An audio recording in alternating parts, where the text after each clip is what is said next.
최후 심판의 날이 닥친 것만 같았습니다. 중세기 최대, 어쩌면 인류 역사상 최대라 해도 좋을 엄청난 재앙, 흑사병이 덮친 것입니다.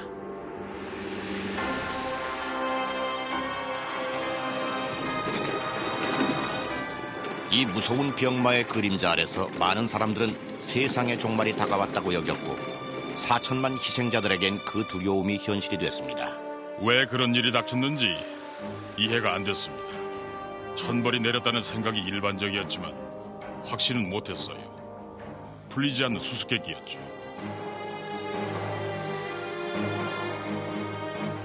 (3년이란) 길지 않은 세월 동안 흑사병은 중세 유럽 인구의 절반을 쓸어내며 모든 생존자들의 삶을 두고두고 괴롭혔습니다. 죽는 사람 천지라 묻지도 못한 시체들에서 악취는 코를 찌르는데 병이 번지는 원인조차 모르는 상황이었죠. 무섭고 두렵기만 한 마음에 충격과 상처가 더해져서 지금 우리가 정상적이라고 생각하는 그런 삶을 도저히 살 수가 없었을 겁니다.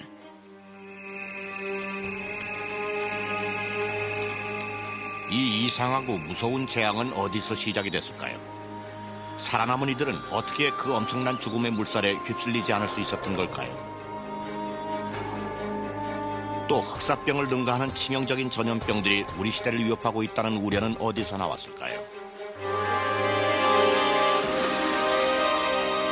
흑사병이 창궐하던 그 세계, 문명도 무엇도 다 맥없이 무너지고 악몽 속에나 나올 법한 세계가 끔찍한 현실이 돼버린 그때 그곳으로 돌아가 보겠습니다.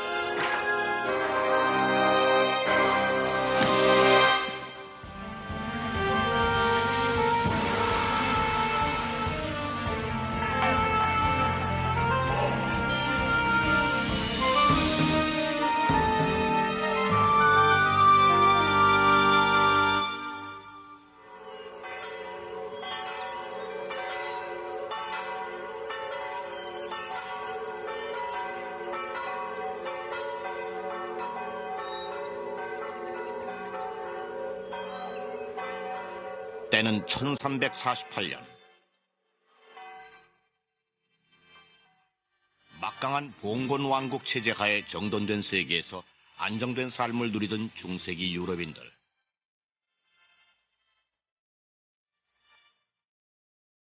웅장한 대성당의 첨탑 아래서 한껏 뿌듯해하던 그들은 신이 자신들을 어여삐 여겨 은총을 듬뿍 내려주었으니 그 영화가 내내 계속되리라고 믿었죠.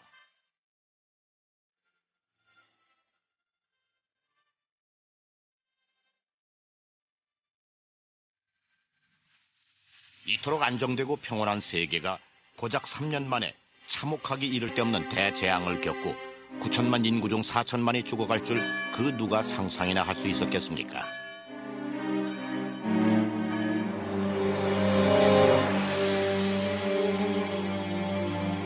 이탈리아, 프랑스, 스페인, 영국, 독일 등이 무서운 기세로 휘말려들며 불과 몇 주 만에 유럽 전역에는 유령 도시들이 속출했죠.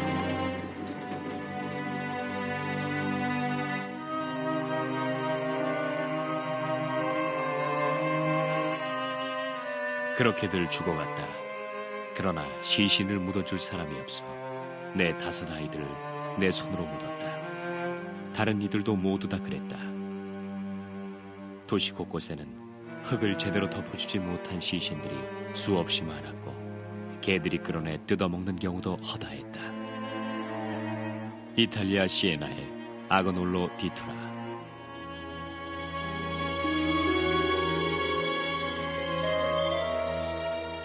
죽음 그 자체만큼이나 두려웠던 건 그 역병에 대해 아무것도 알지 못하고 있다는 사실이었습니다.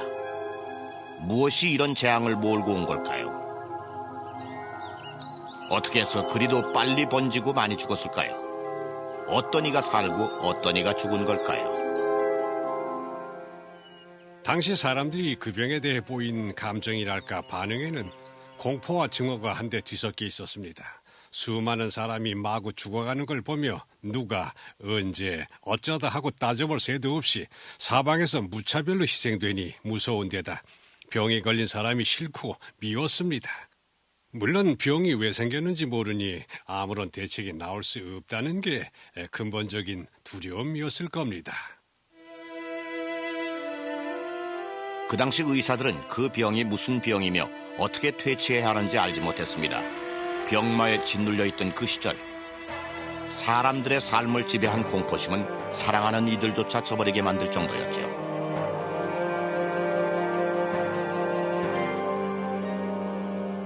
형이 아우를 내다버리고 아내가 남편을 버리는 일이 비일비재했다.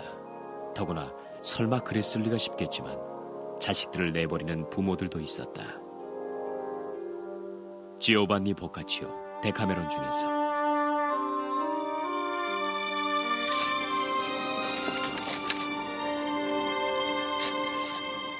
흑사병이 유럽에 들어온 정확한 경로는 오늘날까지도 밝혀진 바가 없습니다. 병마가 덮치기 시작한 때가 1348년 초였는데 그 여러 달 전부터 곧 큰 재난이 닥칠 거란 풍문이 은밀히 나돌고 있었습니다. 극동 지역에서 돌아온 상인들을 통해 불기둥이 쏟아져 내릴 거라는 등의 소문과 중국에 떠도는 무서운 멸망의 조짐들에 관한 소문도 숱하게 전해졌죠.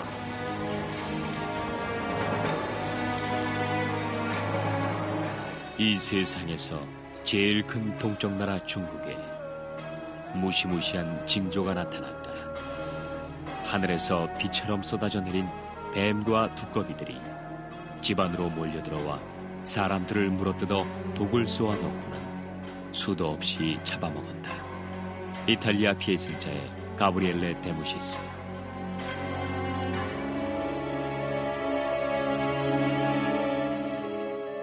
우연히도 그 병마는 이런 불길한 징조를 전한 바로 그 상인들에 의해 유럽으로 옮겨진 걸까요?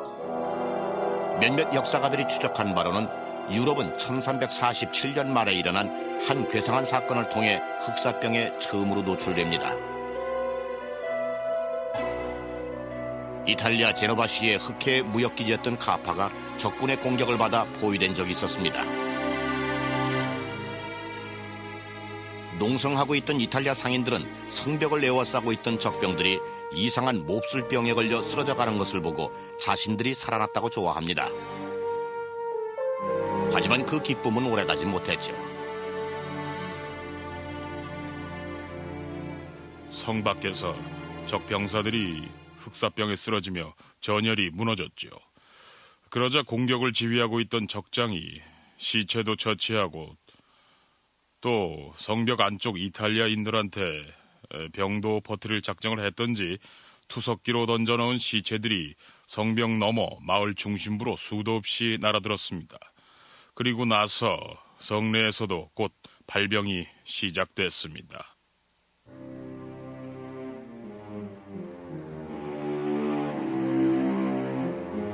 성 안으로 날아든 시체들이 곳곳에 산같이 쌓였다.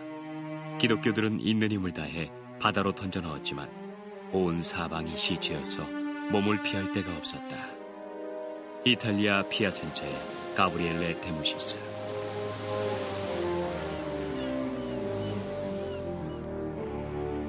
그 소름 끼치는 습격에서 살아남은 이탈리아 사람들은 물건들을 챙겨 상선에 올라타고 이탈리아를 향해 서쪽으로 달아났습니다. 그러나 흑사병을 피해 달아나는 데만 급급했던 이들은 자신들이 그 병을 옮겨가 온 유럽 주민들에게 퍼뜨릴 수 있다는 점을 전혀 깨닫지 못했죠.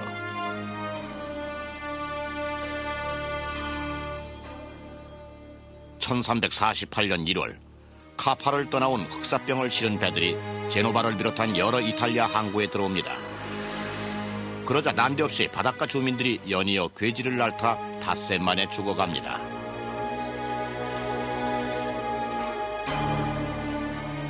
그들로서는 어떻게 해서 그 흉악한 몹쓸병이 그토록 빠르고 맹렬하게 덮칠 수가 있는지 이해가 되질 않았죠. 이 병에 걸린 많은 사람들에겐 애초부터 죗값을 치르는 건지도 모른다는 두려운 생각이 늘 따라붙었습니다. 죄를 지은 사람들에게 화가 나서 신이 내리는 천벌이라고들 생각했죠. 그래서 어떤 사람들은 행실을 바르게 고치면 심판을 면할 수도 있다고 여겼습니다.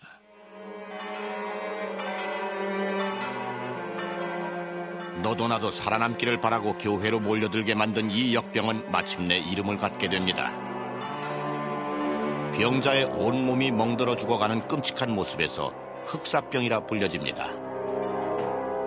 마치 천형인 듯 가혹하기 그지없는 이 병은 훗날 선페스트로 널리 알려지며 유럽인들에겐 바로 인생 끝 악몽 시작을 의미하게 되죠.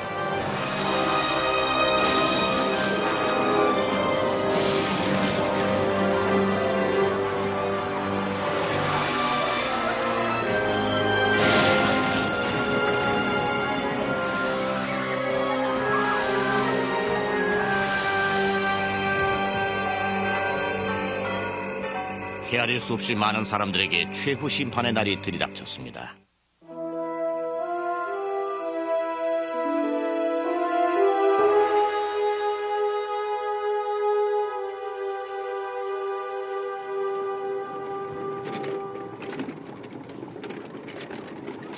비참했던 1348년 봄, 흑사병은 남부 유럽 전체의 그림자를 들이우고 제노바, 나폴리, 마르세유를 비롯한 수많은 항구 도시들을 공략합니다.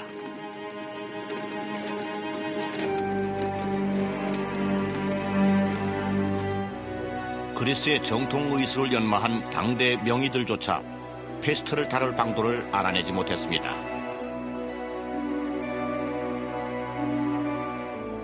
병이 번져나가고 있었지만 공기 전염 때문인지 음식물 때문인지 아니면 접촉을 통한 건지 감염 경로도 파악 못했죠.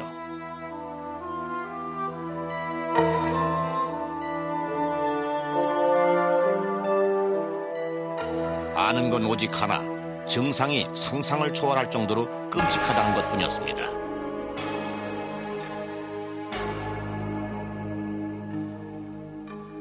처음에는 마치 뾰족한 화살촉으로 찌르는 듯 따끔거리기 시작했다.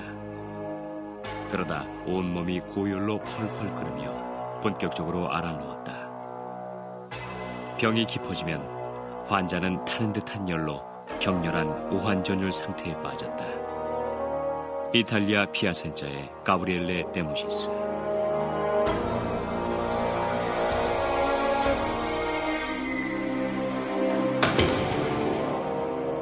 그 당시 사람들에게 특히 혐오감을 준 이 괴질의 특징 하나는 환자의 피부 세포가 죽어 온몸이 검게 변한다는 점이었죠. 거기다 이 흑사병에 걸린 사람은 목숨이 아직 붙어 있는데도 자기 살이 썩는 냄새를 맡아야 했습니다.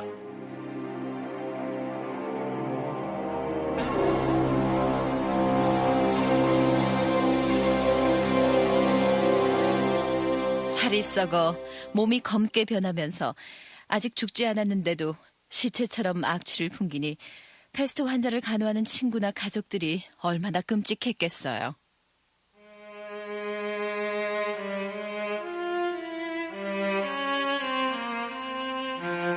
발병 후 몇 시간 만에 죽는 사람도 있었지만 대개는 꼬박 닷새 동안 고통을 겪었습니다.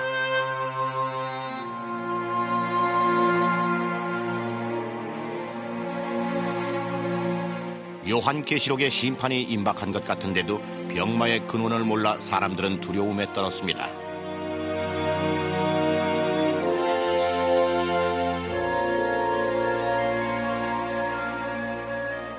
당대 최고의 학식을 쌓은 철학자들은 페스트가 이 세상 것이 아니라는 결론을 내리고 하늘의 별에서 해답을 찾으려 했죠.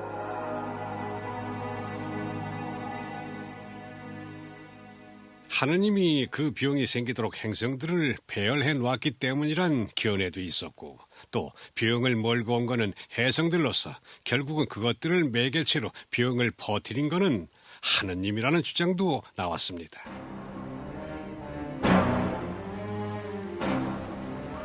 흑사병이 땅속 저 깊은 곳에서 올라왔다고 믿는 이들도 있었습니다.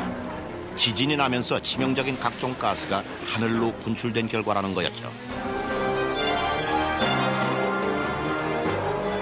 무슨 병인지도 몰랐던 페스트를 설명한다는 건 그 어떤 해설로도 어림없는 일이었습니다.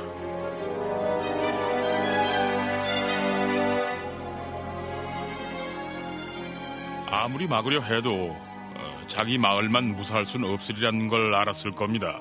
막을 길이 없었으니 자포자기한 상태였겠죠. 병만은 점점 가까이 다가오고 있는데 아무 대책도 없었거든요. 지금도 의문으로 남아있지만 무슨 이유에선지 같은 유럽 안에서도 흑사병의 피해가 심하지 않은 곳들이 있었습니다. 피렌체와 베네치아에선 인구의 절반가량이 희생됐지만 밀라노는 사망자 수가 얼마 되지 않았죠. 인명 손실이 전혀 없었던 몇몇 운 좋은 마을들도 있었습니다.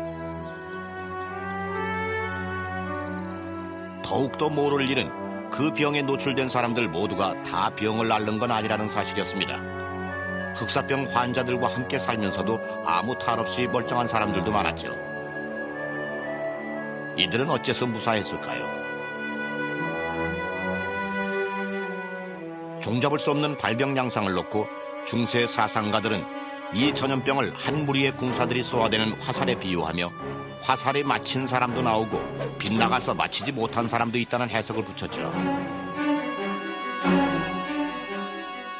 어차피 별 대책이 없으니 그 전염병이 날아오는 화살 같은 거라면 화살을 맞고도 살아난 성인에게 기도라도 바쳐보자는 소리가 나옵니다. 이렇게 해서 화살을 맞고도 살아났다는 세바스찬 성인이 흑사병 환자들의 수호성자가 됐죠.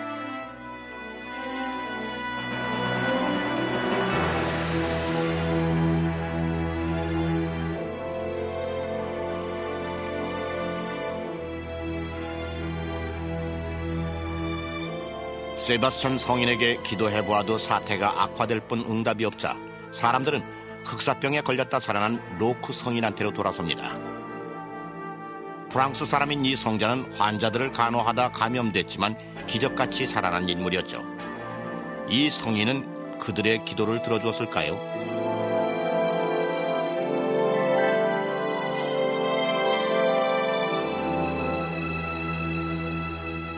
1348년 가을이 되자 가장 신앙심 깊은 사람들조차 하늘이 자신들을 버렸다고 여깁니다. 흑사병은 서쪽의 영국에서부터 동으로 독일까지 전 유럽을 유린하며 기승을 부렸습니다. 많은 사람들에겐 죽음 그 자체보다도 사후세계에 대한 공포가 훨씬 더 컸습니다.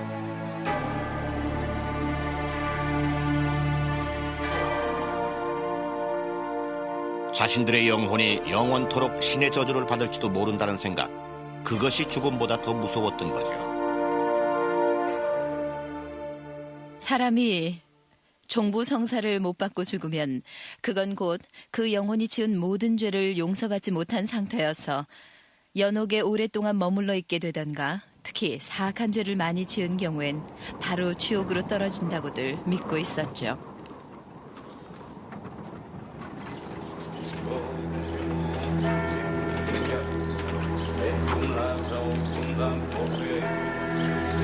흑사병이 하느님 뜻의 도전이라도 하듯 너무나 많은 생명을 삽시간에 앗아가 마지막 성사의 은전도 못 받고 숨지는 사람들이 많았습니다.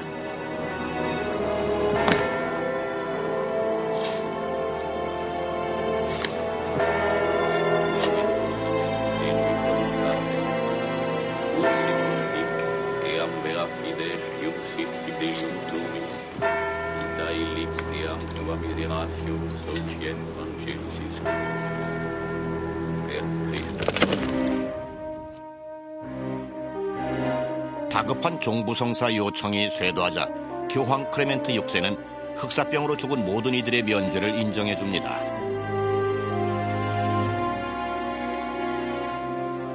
그러나 산 사람들은 이것으로 안심이 되지 않았죠.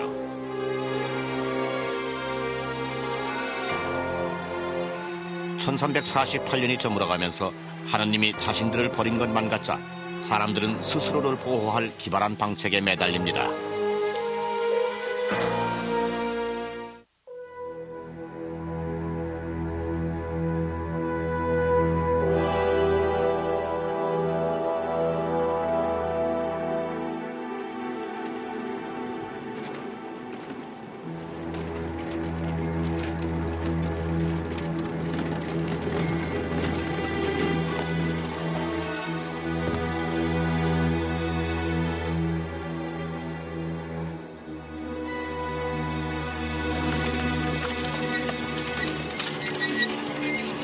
이 악성 괴질은 죽음의 행진을 계속하며 유럽 전역으로 사정없이 번져나갑니다.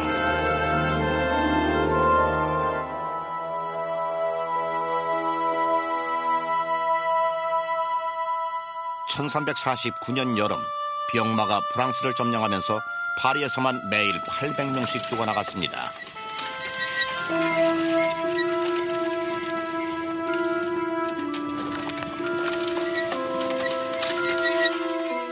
그 당혹스러운 전염병 앞에서 당시의 의학 지식은 아무 쓸모가 없었습니다. 가장 많이 쓰인 치료법 중 하나가 피를 빼는 방혈이었는데 오히려 그 때문에 감염이 확산됐을 가능성이 큽니다. 사제들과 의사들은 돌봐주던 환자에게 병이 옮아 무덤까지 따라가는 경우도 많았죠. 그 시절 의사들이나 교회의 남녀 성직자들이나 다들 헌신적이었습니다. 정말로 영웅적인 분들도 있어서 계속해서 환자를 치료하고 간호하다가 죽은 사람들도 많았습니다.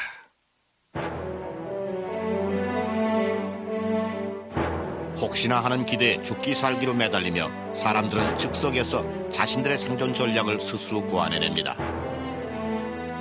너무 늦기 전에 흑사병의 비밀이 이들 앞에 밝혀질 수 있을까요? 런던 시민들은 완전한 고립으로 패스트를 막을 수 있기를 바라며 시 외부와 접촉을 끊고 자기들끼리 틀어박혀 지냈습니다.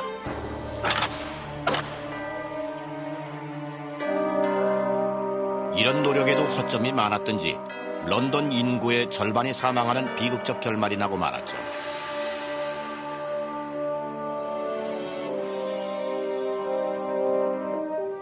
베네치아에서는 패스트가 배편으로 옮겨온다고 믿고 모든 입항 선박들을 40일간 격리시키는 법령을 시행합니다.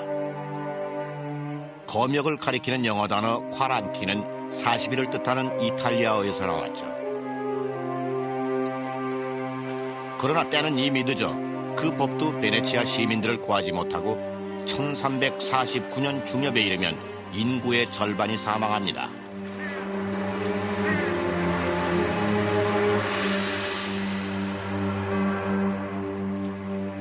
흑사병에 대해 사람들이 가장 궁금해한 것이 감염 경로였을 겁니다.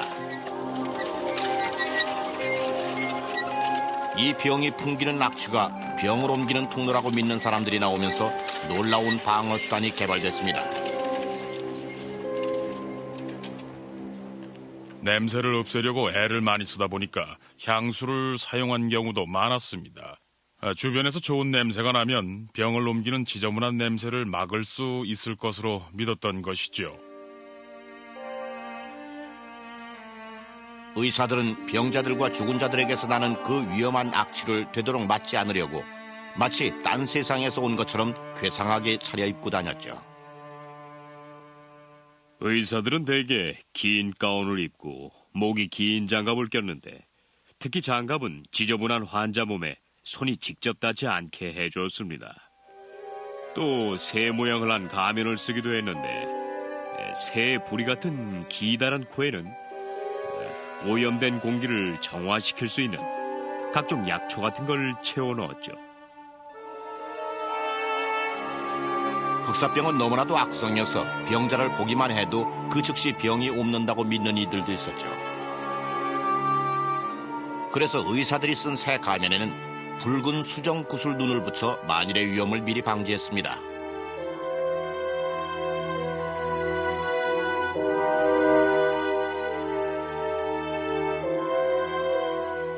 최선을 다한 갖가지 노력에도 불구하고 의사들의 치료는 전혀 효험이 없었습니다. 죽는 환자가 늘어갈수록 의사들의 치료법은 더욱 기괴해졌죠. 부어오르는 서해 인파 선종을 절개해봐도 아무 효과가 없자 의사들은 가당치도 않은 원군을 불러들였습니다. 예를 들면은 비둘기들한테 인파선종의 피를 빨아내게 해보자는 제안이 나왔어요. 또 뜨거운 양파를 종기에 갖다 붙이라는 그런 처방도 있었습니다. 병마를 쫓기 위해 갖은 방법이 다 동원됐어요. 꽃송이나 꽃다발을 들고 다니며 그 냄새를 맡아 나쁜 공기를 피하고 창문은 늘 닫아두었죠. 낮잠도 자지 않았습니다. 먹는 음식도 바꾸고 씻지도 않았어요.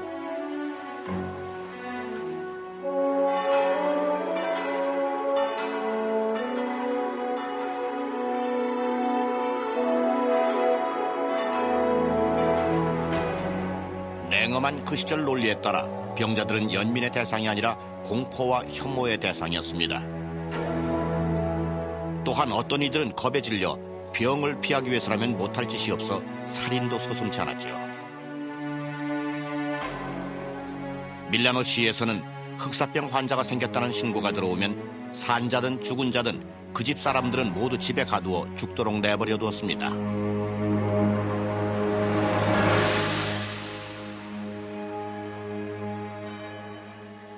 바로 이런 가차없는 대처 방식 때문에 밀라노에선 흑사병이 다른 도시들만큼 창궐하지 않았던 걸까요?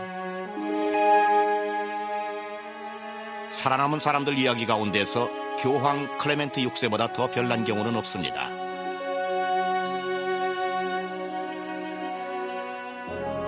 사방에서 페스트가 맹위를 떨치고 있는 동안 교황은 의사들의 조언대로 방 안에 불을 피우고 약초며 향내나는 나무를 태우면서 한여름 내내 땀을 뻘뻘 흘렸다고 합니다.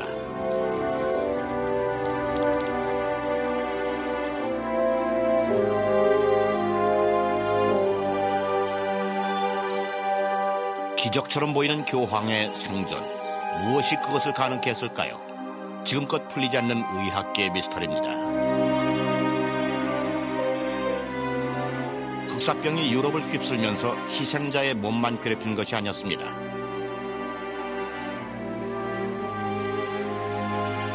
이 병은 육신에 가한 아픔과 상처 못지않게 마음에도 지독한 생채기를 남겨 고행을 자청하는 극단적인 광신자 집단이 생겨나게 됩니다.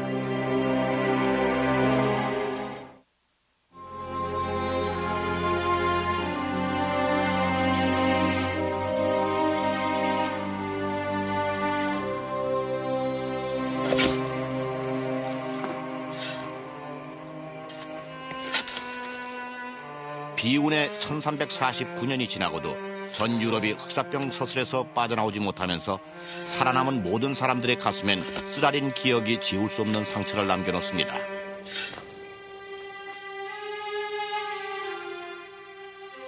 희생자의 살을 섞인 이 병마가 이겨낸 사람들의 영혼에도 흉터를 남긴 것이죠.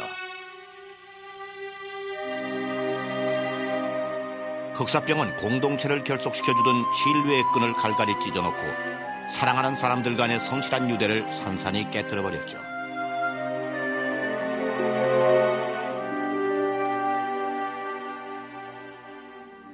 죽어가는 병자들이 임종의 고통 속에서 가족들과 이웃들을 애타게 불렀다. 나 좀 봐요. 목이 말라. 물 한 잔만 줘요. 무서워 말아요. 난 죽지 않을 거야. 나 좀 꼭 안아줘요. 기운이 없어. 품에서 내려놓지 말아요. 이탈리아 피아센자의 가브리엘레 데모시스.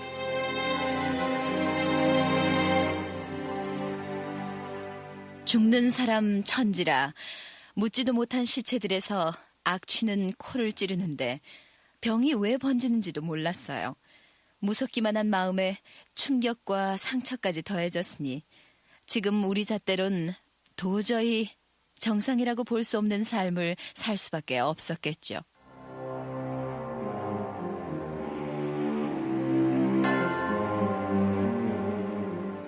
이 대재앙 앞에서 개개인이 보인 갖가지 반응은 흑사병 그 자체만큼이나 예기치 못한 것들이었습니다. 어떤 생존자들은 몇 시간 만에 죽게 될 수도 있다는 생각에 순간의 관능적 쾌락에 탐닉했죠.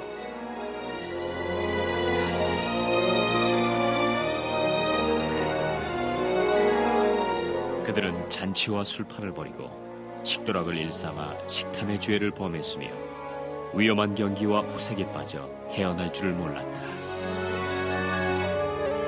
이탈리아 피렌체의 마테오 빌라니.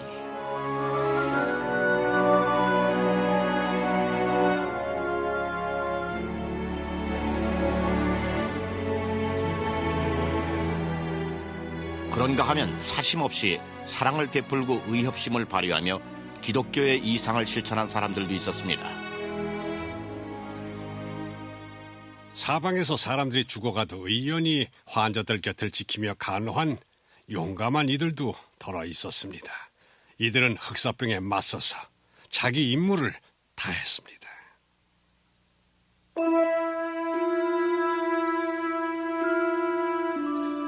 혹심한 시련을 겪고 고결한 인성을 갖게 된 사람들은 소수였던 반면 증오심만 남아 포악해진 사람들은 무척 많았습니다.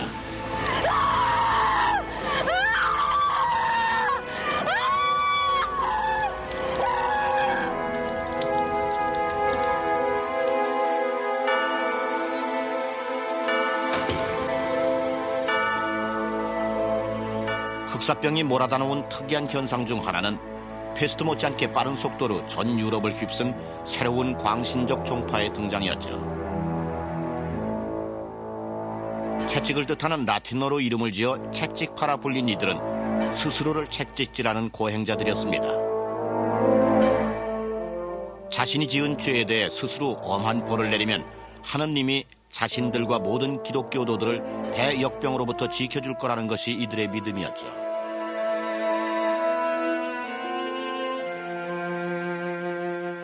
채찍파 신자들은 칙칙한 색깔의 겉옷으로 온몸을 감싸고 징그러운 뱀처럼 길게 들어서서 이 마을 저 마을을 누비고 다녔습니다.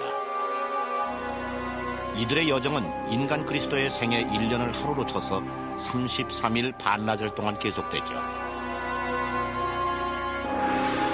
행렬이 멈춰서는 모든 마을에서는 기괴하고 무시무시한 종교의식이 치러졌습니다.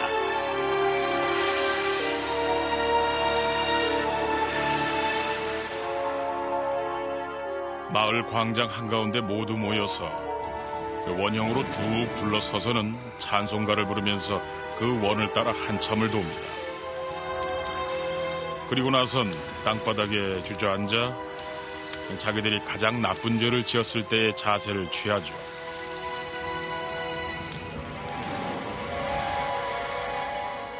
그러면 우두머리가 기다란 채찍으로 때리는데 길이가 80-90cm 정도 되는 막대 끝에 가죽끈이 달려있고 끈 끄트머리엔 금속 장식이 박혀 있었죠. 이들의 가혹한 매질은 흑사병을 막기보다 오히려 확산시키는 데 한몫을 했습니다. 터지고 갈라진 상처가 감염을 가속화시킨 것이었죠.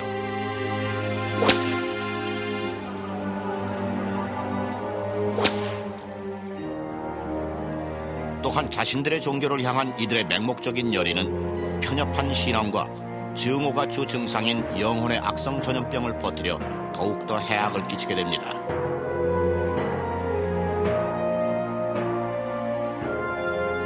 이 광신자 집단은 기독교도들과 마찬가지로 흑사병에 희생되고 있는 유대인들에게 병을 퍼뜨렸다는 죄를 씌우고 들어가는 마을마다 유대인의 피를 요구하며 유대인 거주구역 전체를 불태워버리곤 합니다.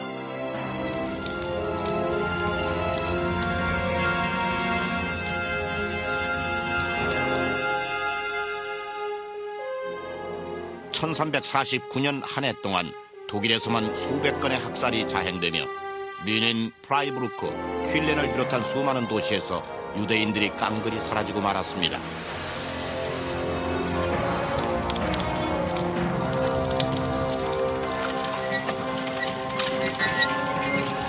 (1350년) 말에는 흑사병이 지중해에서 북극권까지 유럽 전체를 휘감아 버립니다.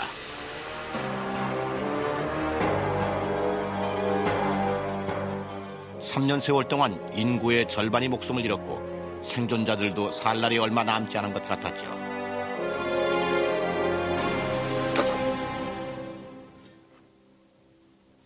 그러던 중 별안간 마치 기적처럼 병마가 고개를 숙였습니다.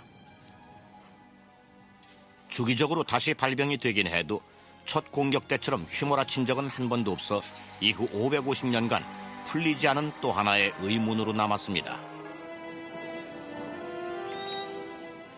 1350년이 막을 내리면서 흑사병도 물러납니다. 불과 3년 만에 페스트는 유럽을 굴복시키고 4천만 명의 생명을 빼앗아갔습니다.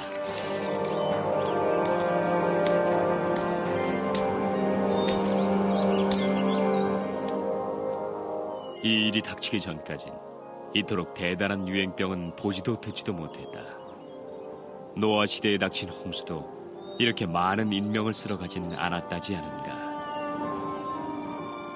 영국 린컨셔에서 익명의 목격자.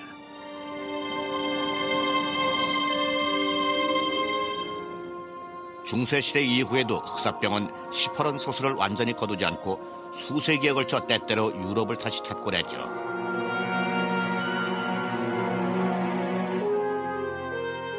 그러나 흑사병 퇴치를 위한 의사들의 노력은 마침내 의학을 크게 발전시킵니다.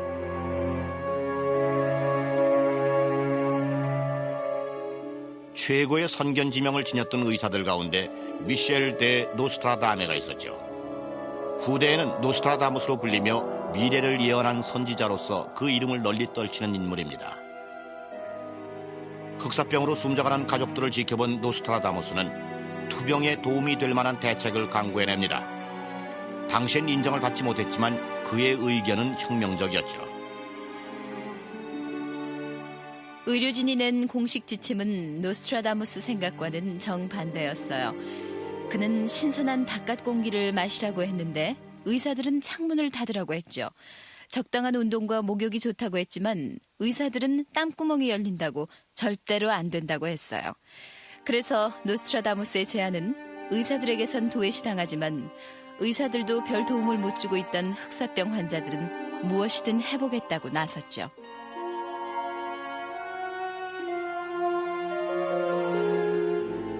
노스트라다무스 같이 해안을 지닌 과학자들과 의사들의 노력에도 불구하고 유럽은 3세기 동안을 더 패스트에 시달립니다.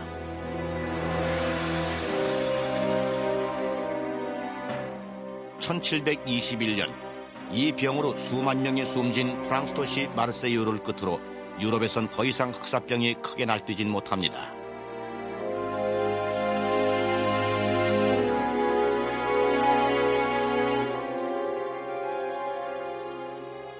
과학자들은 흑사병의 발병 원인을 찾지 못해 550년 동안 줄곧 이 문제에 매달려 왔습니다. 1896년에 와서야 프랑스 생물학자 알렉상드르 예르생이 현미경 아래서 페스트균을 분리하는 데 성공합니다. 예르생은 설치류 동물들과 그 몸에 기생하는 벼룩이 무서운 흑사병을 옮긴다는 결론을 내렸습니다.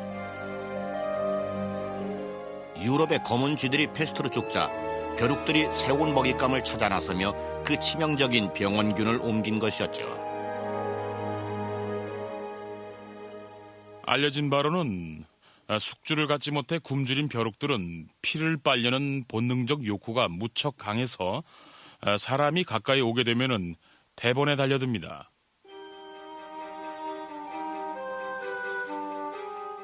중세기에는 온 가족이 방 하나에서 생활하며 같은 침대를 쓰는 경우가 흔해 오늘날보다 공간적으로 훨씬 더 밀착돼 있었습니다.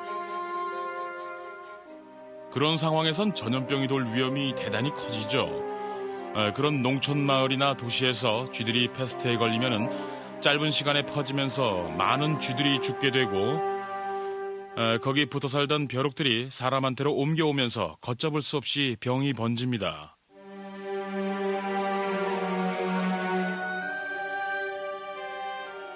마침내 패스트 병원균과 매개체는 밝혀졌지만 흑사병을 옮긴 검은 쥐들의 출처에 대한 의문이 다시 남게 됐죠.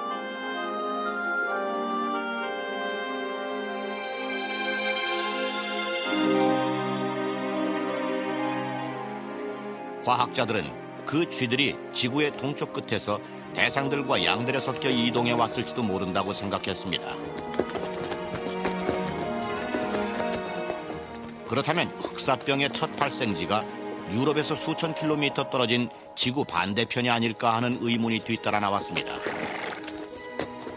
이 문제를 풀기 위해 과학자들은 중국의 오지 고비 사막을 찾아갑니다. 거기서 알게 된 사실은 패스트 병원균이 그 지역 설치류 동물들을 수천 년 동안 감염시켜왔다는 내용이었죠. 신기하게도 그곳 토착민들이 그 치명적인 박테리아와 함께 살 수 있었던 것은 대대로 지켜온 전통 덕분이었습니다.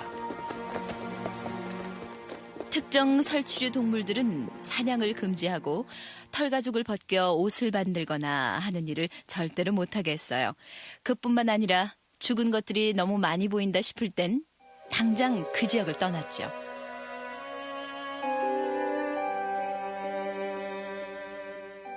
그 옛날 그런 외딴 오지에만 있었던 선페스트 박테리아가 지금 이 시대에는 전 세계에 퍼져 있죠.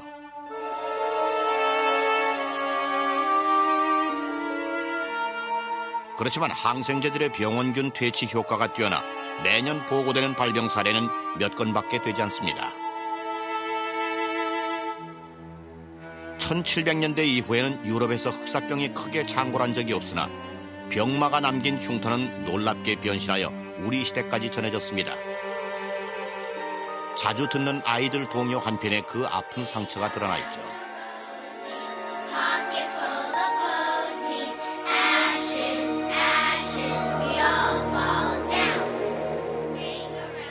여기서 장밋빛 동그라미는 흑사병 증세를 가리킨다고들 해석합니다. 주머니 가득 꽃다발이란 죽음의 악취를 막기 위해 많이 넣어두던 꽃다발이고, 애쉬는 본래는 H입니다. 재채기도 흑사병 증상 중 하나이니 그 병에 걸리면 별수가 없어 모두가 죽는다는 뜻입니다.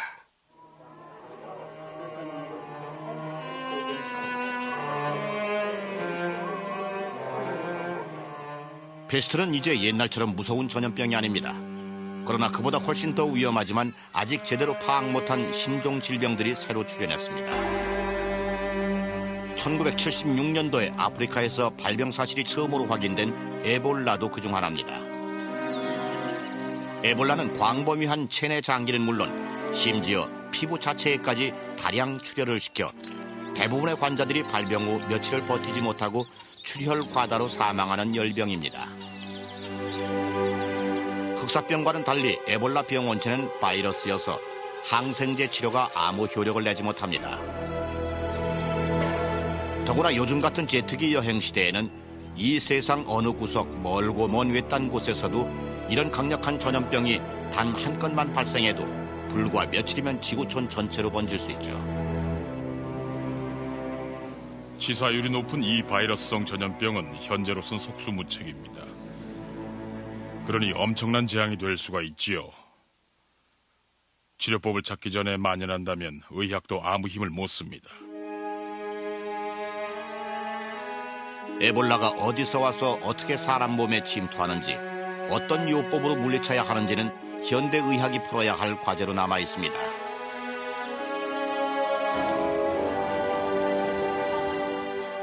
바로 이 일의 성패가 인류의 사화를 결정짓게 되는 건 아닐까요?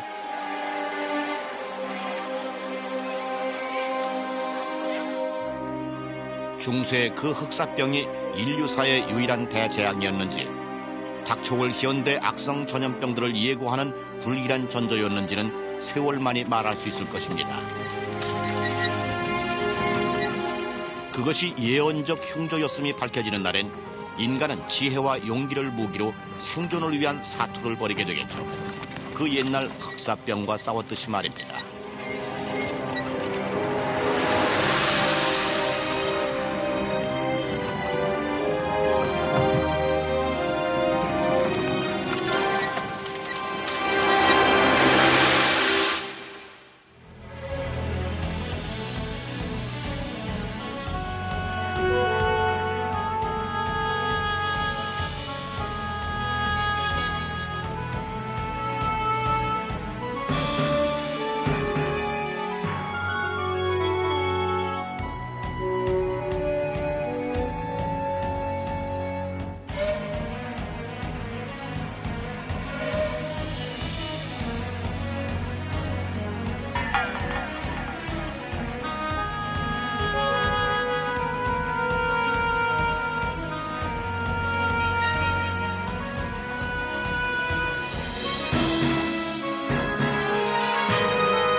죄를 지은 사람들에게 화가 나서 신이 내리는 천벌이라고들 생각했죠.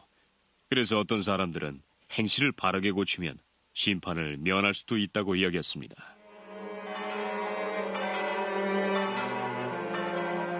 너도 나도 살아남기를 바라고 교회로 몰려들게 만든 이 역병은 마침내 이름을 갖게 됩니다.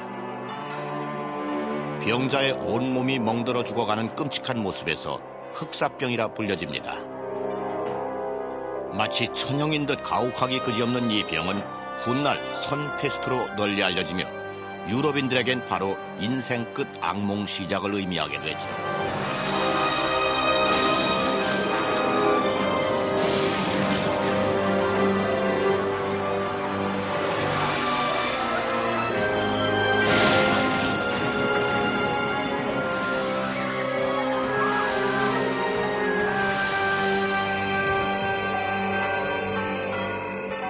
헤아릴 수 없이 많은 사람들에게 최후 심판의 날이 들이닥쳤습니다.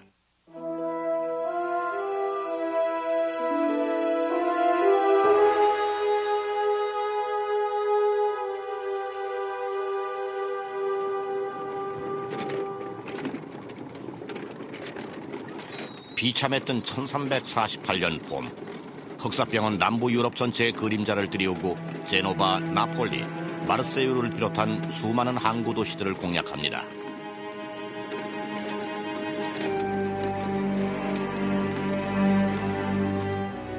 그리스의 정통 의술을 연마한 당대 명의들조차 페스트를 다룰 방도를 알아내지 못했습니다.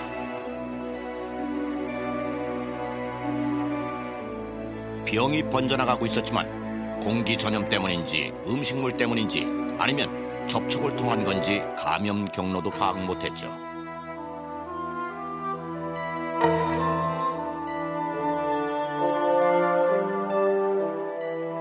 아는 건 오직 하나, 증상이 상상을 초월할 정도로 끔찍하다는 것뿐이었습니다.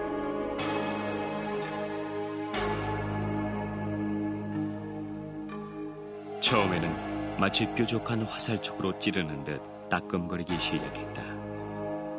그러다 온몸이 고열로 펄펄 끓으며 본격 이탈리아 제노바시의 흑해 무역기지였던 카파가 적군의 공격을 받아 포위된 적이 있었습니다. 농성하고 있던 이탈리아 상인들은 성벽을 에워싸고 있던 적병들이 이상한 몹쓸병에 걸려 쓰러져가는 것을 보고 자신들이 살아났다고 좋아합니다. 하지만 그 기쁨은 오래가지 못했죠. 성 밖에서 적 병사들이 흑사병에 쓰러지며 전열이 무너졌죠. 그러자 공격을 지휘하고 있던 적장이 시체도 처치하고 또 성벽 안쪽 이탈리아인들한테 병도 퍼뜨릴 작정을 했던지 투석기로 던져놓은 시체들이 성벽 너머 마을 중심부로 수도 없이 날아들었습니다. 그리고 나서 성내에서도 곧 발병이 시작됐습니다.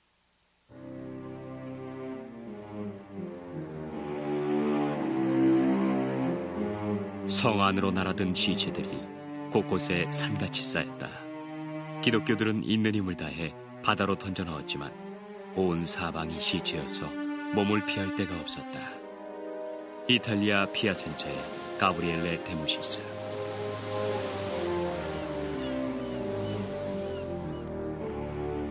그 소름 끼치는 습격에서 살아남은 이탈리아 사람들은 물건들을 챙겨 상선에 올라타고 이탈리아를 향해 서쪽으로 달아났습니다. 그러나 흑사병을 피해 달아나는 데만 급급했던 이들은 자신들이 그 병을 옮겨가 온 유럽 주민들에게 퍼뜨릴 수 있다는 점을 전혀 깨닫지 못했죠.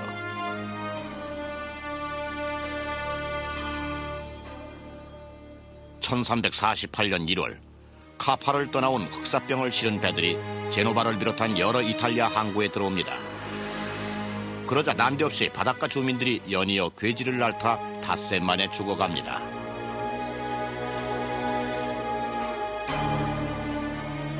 그들로서는 어떻게 해서 그 흉악한 몹쓸병이 그토록 빠르고 맹렬하게 덮칠 수가 있는지 이해가 되질 않았죠. 이 병에 걸린 많은 사람들에겐 애초부터 죗값을 치르는 건지도 모른다는 두려운 생각이 늘 따라붙었습니다. 그 병에 대해 보인 감정이랄까 반응에는 공포와 증오가 한데 뒤섞여 있었습니다. 수많은 사람이 마구 죽어가는 걸 보며 누가 언제 어쩌다 하고 따져볼 새도 없이 사방에서 무차별로 희생되니 무서운 데다 병에 걸린 사람이 싫고 미웠습니다. 물론 병이 왜 생겼는지 모르니 아무런 대책이 나올 수 없다는 게 근본적인 두려움이었을 겁니다. 그 당시 의사들은 그 병이 무슨 병이며 어떻게 퇴치해야 하는지 알지 못했습니다. 병마에 짓눌려 있던 그 시절, 사람들의 삶을 지배한 공포심은 사랑하는 이들조차 저버리게 만들 정도였죠.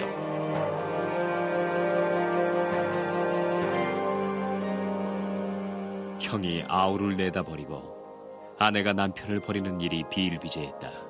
더구나 설마 그랬을 리가 싶겠지만 자식들을 내버리는 부모들도 있었다. 지오반니 보카치오, 데카메론 중에서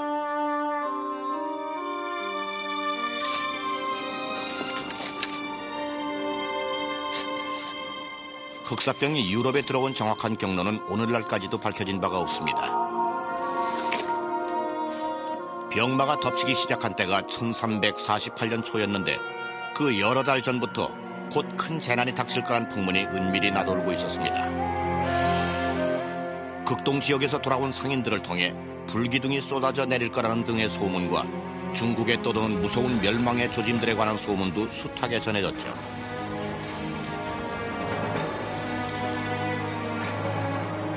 이 세상에서 제일 큰 동쪽 나라 중국에 무시무시한 징조가 나타났다. 하늘에서 비처럼 쏟아져 내린 뱀과 두꺼비들이 집 안으로 몰려들어와 사람들을 물어뜯어 독을 쏘아넣고는 수도 없이 잡아먹었다. 이탈리아 피해생자의 가브리엘레 데무시스.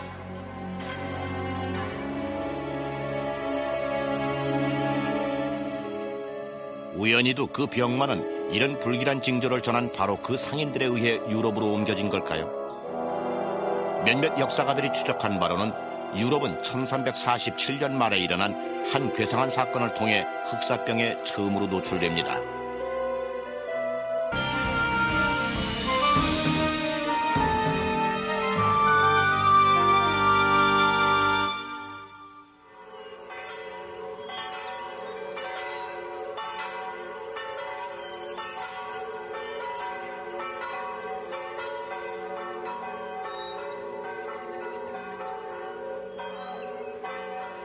때는 1348년.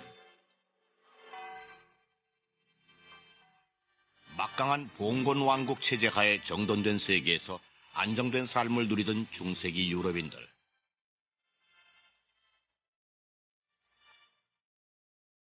웅장한 대성당의 첨탑 아래서 한껏 뿌듯해하던 그들은 신이 자신들을 어여삐 여겨 은총을 듬뿍 내려주었으니 그 영화가 내내 계속되리라고 믿었죠.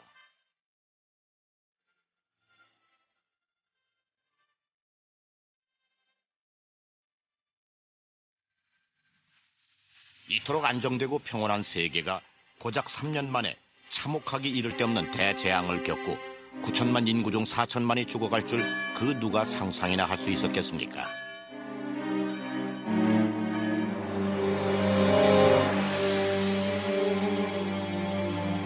이탈리아, 프랑스, 스페인, 영국, 독일 등이 무서운 기세로 휘말려들며 불과 몇 주 만에 유럽 전역에는 유령 도시들이 속출했죠.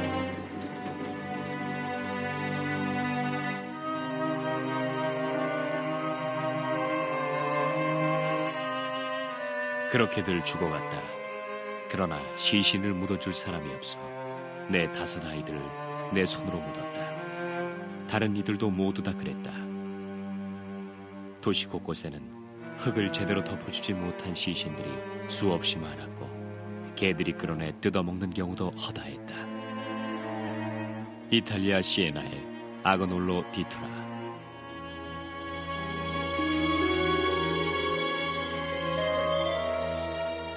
죽음 그 자체만큼이나 두려웠던 건 그 역병에 대해 아무것도 알지 못하고 있다는 사실이었습니다. 무엇이 이런 재앙을 몰고 온 걸까요? 어떻게 해서 그리도 빨리 번지고 많이 죽었을까요? 어떤 이가 살고 어떤 이가 죽은 걸까요? 당시 사람들이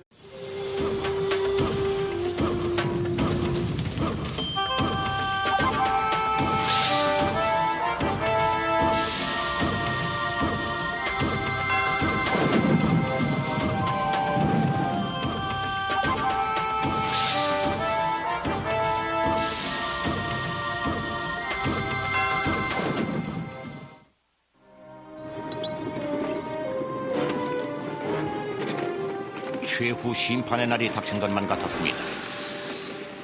중세기 최대, 어쩌면 인류 역사상 최대라 해도 좋을 엄청난 재앙, 흑사병이 덮친 것입니다.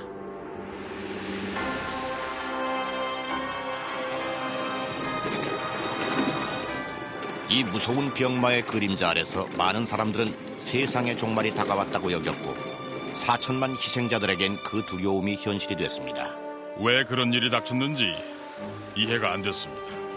천벌이 내렸다는 생각이 일반적이었지만 확신은 못했어요. 풀리지 않는 수수께끼였죠.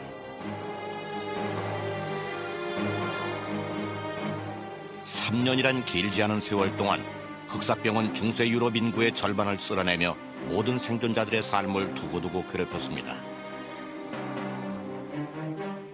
죽는 사람 천지라 묻지도 못한 시체들에서 악취는 코를 찌르는데 병이 번지는 원인조차 모르는 상황이었죠.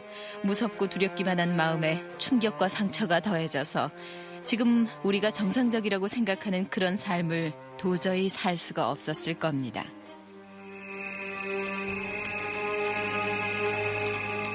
이 이상하고 무서운 재앙은 어디서 시작이 됐을까요?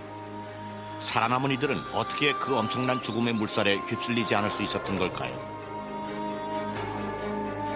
또 흑사병을 능가하는 치명적인 전염병들이 우리 시대를 위협하고 있다는 우려는 어디서 나왔을까요?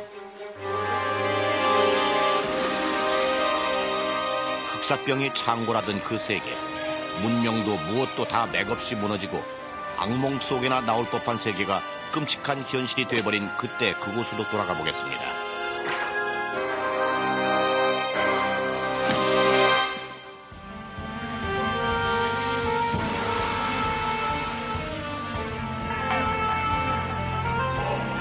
흑사병이 유럽에 들어온 정확한 경로는 오늘날까지도 밝혀진 바가 없습니다. 병마가 덮치기 시작한 때가 1348년 초였는데 그 여러 달 전부터 곧 큰 재난이 닥칠 거란 풍문이 은밀히 나돌고 있었습니다. 극동 지역에서 돌아온 상인들을 통해 불기둥이 쏟아져 내릴 거라는 등의 소문과 중국에 떠도는 무서운 멸망의 조짐들에 관한 소문도 숱하게 전해졌죠.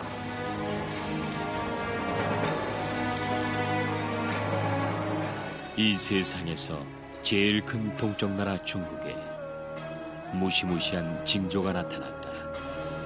하늘에서 비처럼 쏟아져 내린 뱀과 두꺼비들이 집 안으로 몰려들어와 사람들을 물어뜯어 독을 쏘아 넣고는 수도 없이 잡아먹었다. 이탈리아 피해생자의 가브리엘레 데모시스.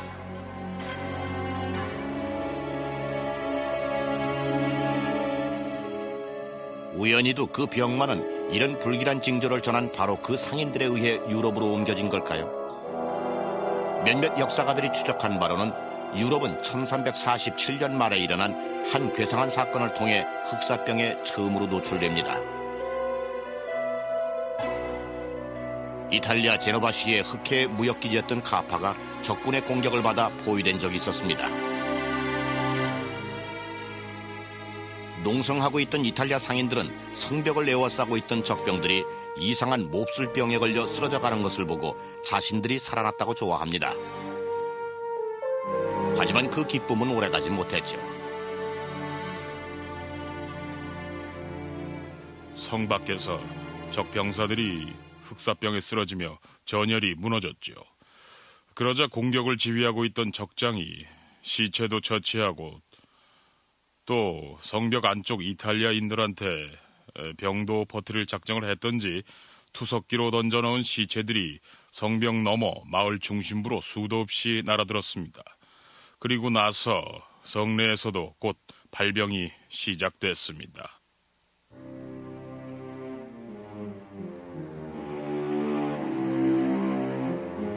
성 안으로 날아든 시체들이 곳곳에 산같이 쌓였다.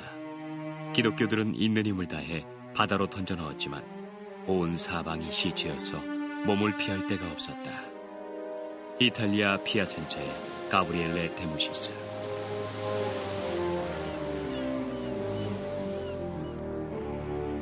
그 소름 끼치는 습격에서 살아남은 이탈리아 사람들은 물건들을 챙겨 상선에 올라타고 이탈리아를 향해 서쪽으로 달아났습니다.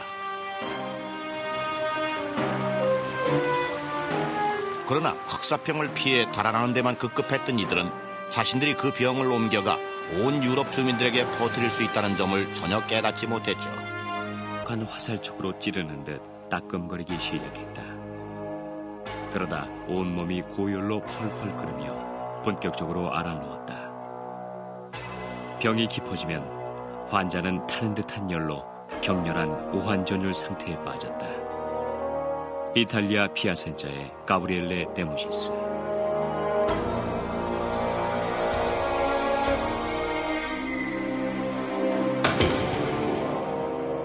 그 당시 사람들에게 특히 혐오감을 준 이 괴질의 특징 하나는 환자의 피부 세포가 죽어 온몸이 검게 변한다는 점이었죠. 거기다 이 흑사병에 걸린 사람은 목숨이 아직 붙어 있는데도 자기 살이 썩는 냄새를 맡아야 했습니다.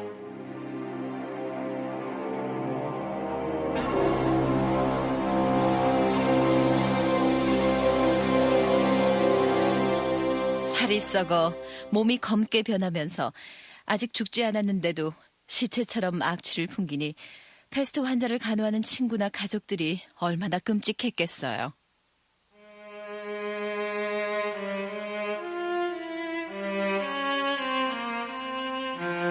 발병 후 몇 시간 만에 죽는 사람도 있었지만 대개는 꼬박 닷새 동안 고통을 겪었습니다.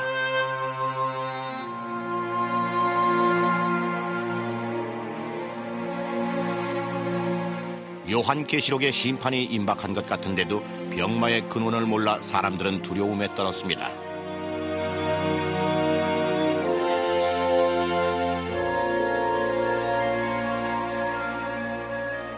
당대 최고의 학식을 쌓은 철학자들은 페스트가 이 세상 것이 아니라는 결론을 내리고 하늘의 별에서 해답을 찾으려 했죠.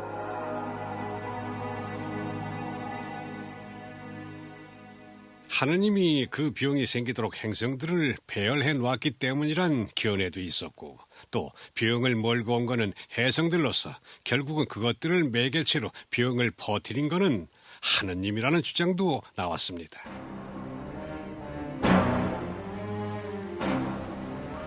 흑사병이 땅속 저 깊은 곳에서 올라왔다고 믿는 이들도 있었습니다. 지진이 나면서 치명적인 각종 가스가 하늘로 분출된 결과라는 거였죠. 무슨 병인지도 몰랐던 페스트를 설명한다는 건 그 어떤 해설로도 어림없는 일이었습니다.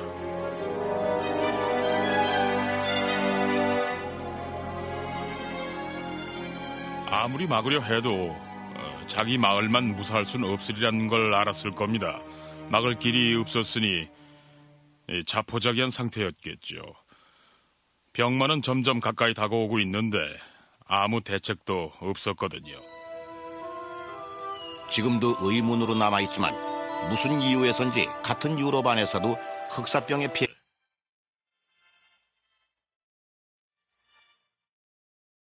웅장한 대성당의 첨탑 아래서 한껏 뿌듯해하던 그들은 신이 자신들을 어여삐 여겨 은총을 듬뿍 내려주었으니 그 영화가 내내 계속되리라고 믿었죠.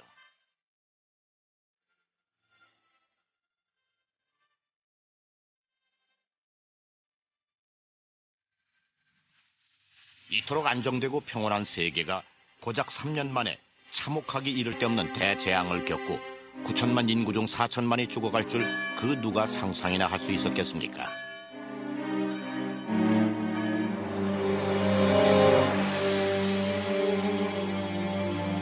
이탈리아, 프랑스, 스페인, 영국, 독일 등이 무서운 기세로 휘말려들며 불과 몇 주 만에 유럽 전역에는 유령 도시들이 속출했죠.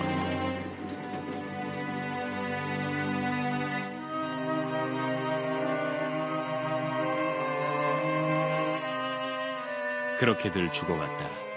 그러나 시신을 묻어줄 사람이 없어 내 5 아이들을 내 손으로 묻었다. 다른 이들도 모두 다 그랬다.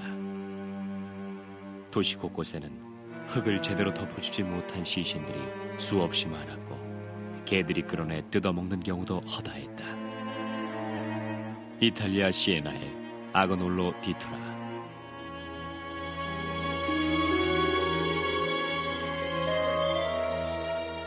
죽음 그 자체만큼이나 두려웠던 건 그 역병에 대해 아무것도 알지 못하고 있다는 사실이었습니다. 무엇이 이런 재앙을 몰고 온 걸까요? 어떻게 해서 그리도 빨리 번지고 많이 죽었을까요? 어떤 이가 살고 어떤 이가 죽은 걸까요? 당시 사람들이 그 병에 대해 보인 감정이랄까 반응에는 공포와 증오가 한데 뒤섞여 있었습니다. 수많은 사람이 마구 죽어가는 걸 보며 누가 언제 어쩌다 하고 따져볼 새도 없이 사방에서 무차별로 희생되니 무서운 데다 병에 걸린 사람이 싫고 미웠습니다. 물론 병이 왜 생겼는지 모르니 아무런 대책이 나올 수 없다는 게 근본적인 두려움이었을 겁니다. 그 당시 의사들은 그 병이 무슨 병이며 어떻게 퇴치해야 하는지 알지 못했습니다.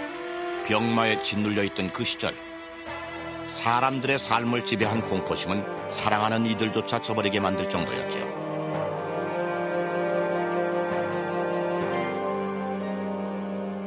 형이 아우를 내다버리고 아내가 남편을 버리는 일이 비일비재했다.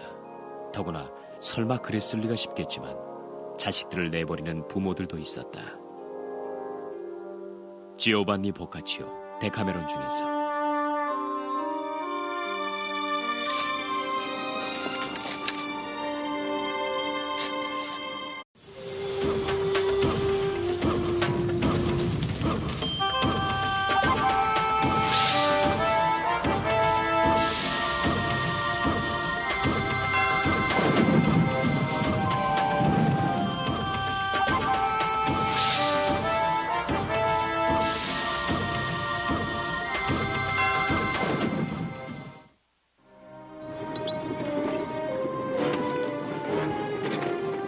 최후 심판의 날이 닥친 것만 같았습니다.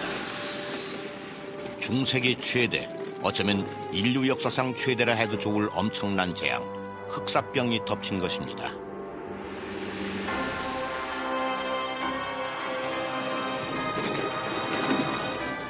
이 무서운 병마의 그림자 아래서 많은 사람들은 세상의 종말이 다가왔다고 여겼고 4천만 희생자들에겐 그 두려움이 현실이 됐습니다.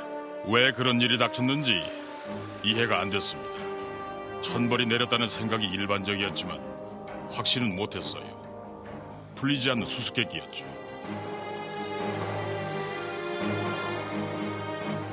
(3년이란) 길지 않은 세월 동안 흑사병은 중세 유럽 인구의 절반을 쓸어내며 모든 생존자들의 삶을 두고두고 괴롭혔습니다. 죽는 사람 천지라 묻지도 못한 시체들에서 악취는 코를 찌르는데 병이 번지는 원인조차 모르는 상황이었죠. 무섭고 두렵기만 한 마음에 충격과 상처가 더해져서 지금 우리가 정상적이라고 생각하는 그런 삶을 도저히 살 수가 없었을 겁니다.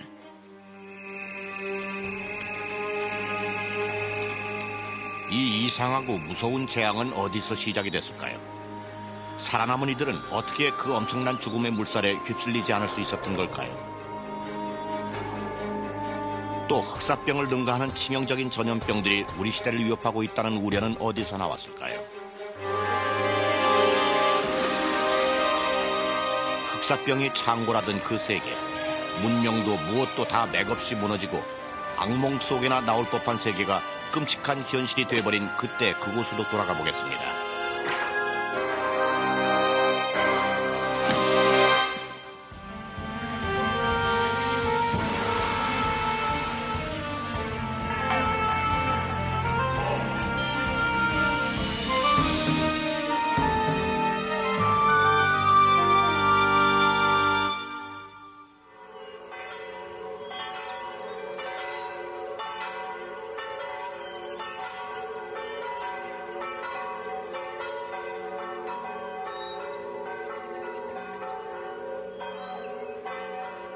때는 1348년.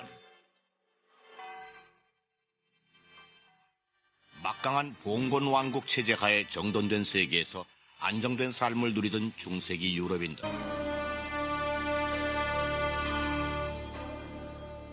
1348년 1월 카파를 떠나온 흑사병을 실은 배들이 제노바를 비롯한 여러 이탈리아 항구에 들어옵니다.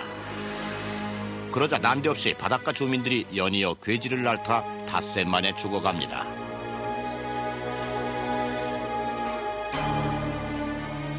그들로서는 어떻게 해서 그 흉악한 몹쓸 병이 그토록 빠르고 맹렬하게 덮칠 수가 있는지 이해가 되질 않았죠. 이 병에 걸린 많은 사람들에겐 애초부터 죗값을 치르는 건지도 모른다는 두려운 생각이 늘 따라붙었습니다. 죄를 지은 사람들에게 화가 나서 신이 내리는 천벌이라고들 생각했죠. 그래서 어떤 사람들은 행실을 바르게 고치면 심판을 면할 수도 있다고 여겼습니다.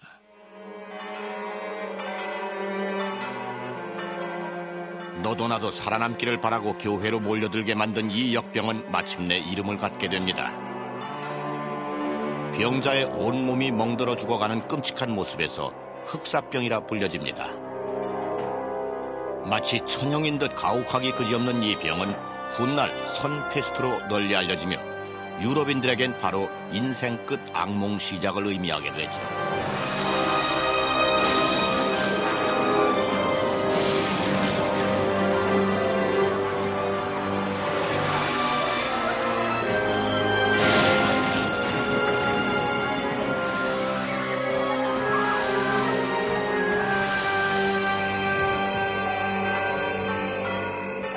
헤아릴 수 없이 많은 사람들에게 최후 심판의 날이 들이닥쳤습니다.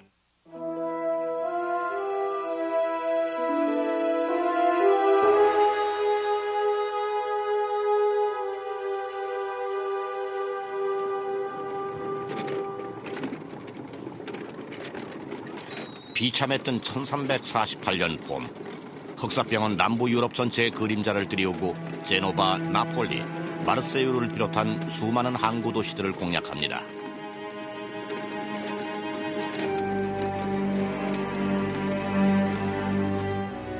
그리스의 정통 의술을 연마한 당대 명의들조차 페스트를 다룰 방도를 알아내지 못했습니다.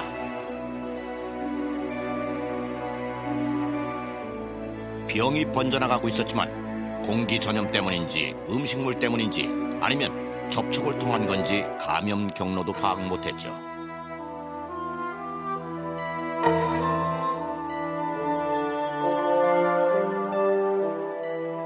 아는 건 오직 하나, 증상이 상상을 초월할 정도로 끔찍하다는 것뿐이었습니다.